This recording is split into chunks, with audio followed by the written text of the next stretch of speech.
നമസ്കാരം. അമേരിക്കയുടെ മധ്യസ്ഥതയിൽ ഇറാൻ ഇസ്രായേൽ രാജ്യങ്ങൾ വെടിനിർത്തലിന് തയ്യാറായതോടെ രണ്ടാഴ്ച നീണ്ടുനിന്ന സംഘർഷങ്ങൾക്ക് താൽക്കാലിക ശമനമായി. എന്നാൽ ഗാസയിൽ ഇസ്രായേൽ ലക്ഷ്യത്തിൽ നിന്ന് ഒരു തരത്തിലും പിന്നോട്ടില്ല. ഹമാസിനെ തുടച്ചു നീക്കാതെ ആയുധം താഴെ വയ്ക്കില്ല എന്ന് പറഞ്ഞ നെതന്യാഹു അവിടെ അമേരിക്കയുടെ വാക്കുകളെ മുഖവിലേക്കെടുക്കില്ല എന്ന ഉറപ്പാണ്. ഇറാൻ ഇസ്രായേൽ സംഘർഷം ഒരു ഭാഗത്ത് നടക്കുമ്പോഴും ഗാസയിൽ ഇസ്രായേൽ ഹമാസ് ഉന്മൂലനം എന്ന തീരുമാനത്തിൽ നിന്നും പിന്നോട്ട് പോയതേയില്ല. ഇസ്രായേൽ പട്ടാളം ഗാസയിലെ തുരങ്കങ്ങളടക്കം കേന്ദ്രീകരിച്ച് ശക്തമായ ആക്രമണം തന്നെയാണ് ഈ ദിവസങ്ങളിൽ നടത്തി വന്നത്. കഴിഞ്ഞ രണ്ടാഴ്ചയായി അന്താരാഷ്ട്ര മാധ്യമങ്ങളിലും സോഷ്യൽ മീഡിയകളിലുമെല്ലാം ഇറാൻ വാർത്തകളിൽ നിറഞ്ഞു നിൽക്കുമ്പോൾ ഏറ്റവും ദൈർഘ്യമേറിയ യുദ്ധത്തിൽ അകപ്പെട്ടു പോയ ഗാസയിലെ സാധാരണക്കാർ ഹമാസ് ചെയ്തികളിൽ ഭക്ഷണം പോലും കിട്ടാതെ വലയുന്ന സ്ഥിതി ഉണ്ടായിരുന്നു. മിഡിൽ ഈസ്റ്റിലെ ഏറ്റവും ശക്തമായ രണ്ട് രാജ്യങ്ങൾ തമ്മിലുള്ള വിനാശകരമായ പ്രഹരങ്ങൾക്കിടയിൽ ഗാസയെ മറന്നുപോയെന്ന് വേണം പറയാൻ. ഇതിനിടെ തെക്കൻ ഗാസയിൽ ഏറ്റുമുട്ടലുകൾ തുടരുന്നതിനിടെ ഖാൻ യൂനിസിൽ അവരുടെ കവചിത വാഹനത്തിൽ ഘടിപ്പിച്ച ബോംബ് പൊട്ടിത്തെറിച്ച് 7 ഇസ്രായേലി സൈനികർ കൊല്ലപ്പെട്ടിരുന്നു.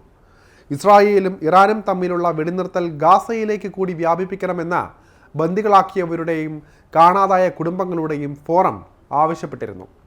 ഇറാനുമായി വെടിനിർത്തൽ സാധ്യമാകുന്നവർക്ക് ഗാസയിലെ യുദ്ധം അവസാനിപ്പിക്കാനും കഴിയുമെന്ന് ഈ ഫോറം പറയുന്നുണ്ട്. ഇപ്പോൾ ഗാസയിലും ഇസ്രായേലിന് സമാധാനം കൊണ്ടുവരാൻ സാധിക്കുമെന്ന് ചൂണ്ടിക്കാണിച്ച ഇസ്രായേൽ പ്രതിപക്ഷ നേതാവും രംഗത്തെത്തിയിട്ടുണ്ട്. യുദ്ധം അവസാനിപ്പിക്കാൻ ഇസ്രായേൽ പുനർചിന്തനം നടത്തേണ്ടതുണ്ട് എന്നും അദ്ദേഹം പറയുന്നുണ്ട്.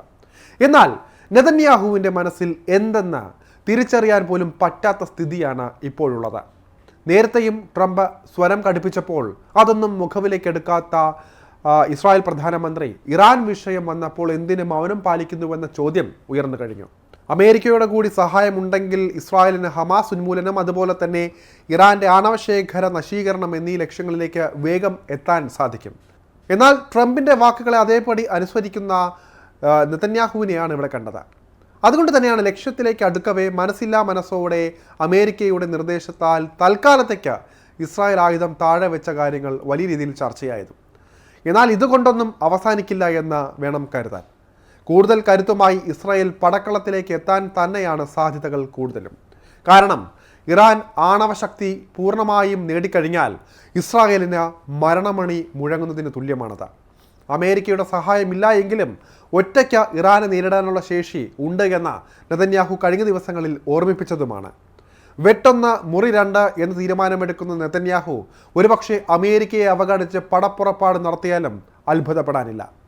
അതേസമയം ഇറാൻ ഇസ്രായേൽ സംഘർഷം മയപ്പെട്ട സ്ഥിതിക്ക് ഗാസയിൽ സമാധാനം കൊണ്ടുവരുന്നതിനും ശാശ്വതമായ വെടിനിർത്തലിനുമുള്ള ചർച്ചകൾ പുനരാരംഭിക്കുമെന്ന് ഖത്തർ പ്രധാനമന്ത്രി അടക്കം അറിയിച്ചിട്ടുണ്ട്.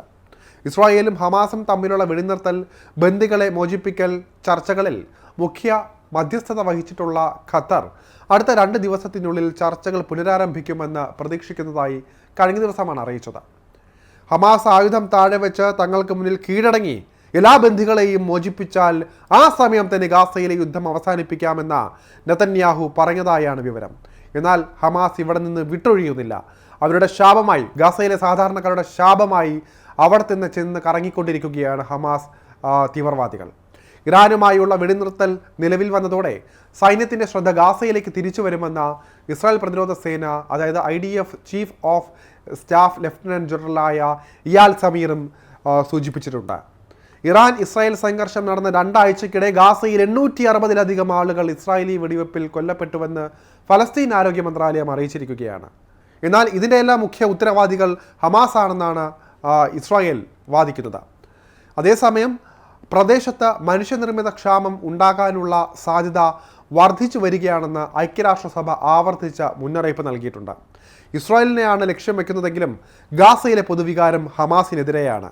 ഭക്ഷണത്തിനായി പോകുന്ന ജനങ്ങൾക്ക് നേരെ ഹമാസ് വെടിയുതിർക്കുന്ന സംഭവങ്ങൾ പതിവായി മാറിയിട്ടുണ്ട്. കൊള്ളയടിച്ചും കരിഞ്ചന്തയ്ക്ക് കൂട്ടുനിന്നും ഹമാസ് പണം പോക്കറ്റിലാക്കുമ്പോൾ ഗാസയിലെ ജനങ്ങൾ പട്ടിണി ആയിക്കൊണ്ടിരിക്കുകയാണ്.